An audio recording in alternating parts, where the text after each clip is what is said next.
Good afternoon, everybody. How are we? It's a newsy day indeed. Does the president plan to send new and additional flights of Venezuelan gang members, now designated as foreign terrorists, from the U.S. to El Salvador or elsewhere? Can Americans expect to see those flights sometime soon? Americans can absolutely expect to see the continuation of the mass deportation campaign that has been successfully led by this president, Secretary of Homeland Security Kristi Noem, and also our Secretary of State, Marco Rubio.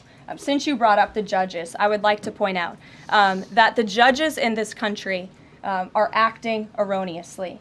We have judges who are acting as partisan activists from the bench. They are trying to dictate policy from the President of the United States. They are trying to clearly slow walk this administration's agenda, and it's unacceptable. As the President said last night, we will continue to comply with these court orders. We will continue to fight these battles in courts, but it's incredibly apparent that there is a concerted effort by the far left to judge shop, to pick judges who are clearly acting as partisan activists from the bench in an attempt to derail this president's agenda. We will not allow that to happen. And not only are they usurping the will of the president and the chief executive of our country, but they are undermining the will of the American public, tens of millions of Americans who duly elected this president to implement the policies that are coming out of this White House. And then one more. You said the mass deportation campaign would continue, but she asked about the flights specifically. Will those flights to El Salvador continue while this case is being appealed? We don't have any flights planned specifically, but we will continue with the mass deportations.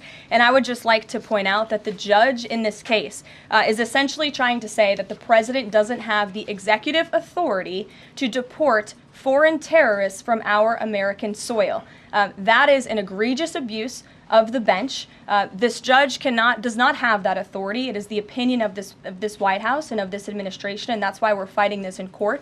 And it's very, very clear that this is an activist judge who is trying to usurp the president's authority. Under the Alien Enemies Act, the president has this power, and that's why this deportation campaign has continued.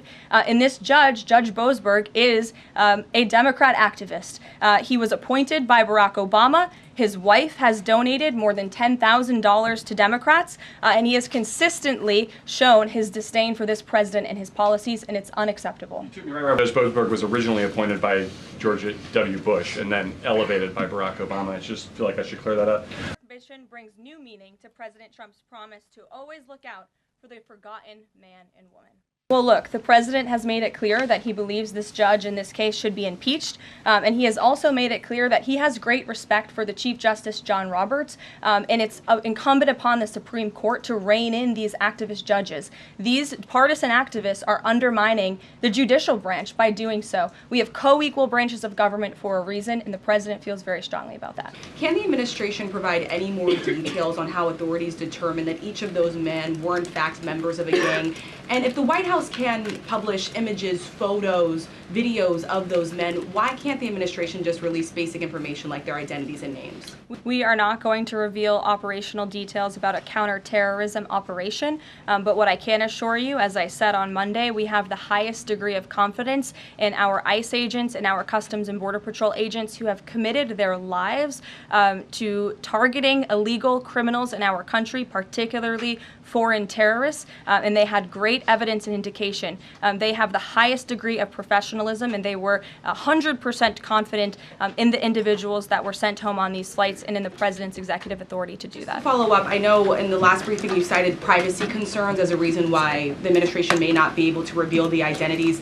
What exactly are the privacy rights of immigrants who were deported that the administration says were dangerous enough to be sent to El Salvador and sit in a prison? Again, as I just said, we're not going to reveal the operational details of a counterterrorism operation for quite obvious reasons. We're trying to combat terrorism here in the United States of America. Don't miss out. Log on to oneindia.com for more updates.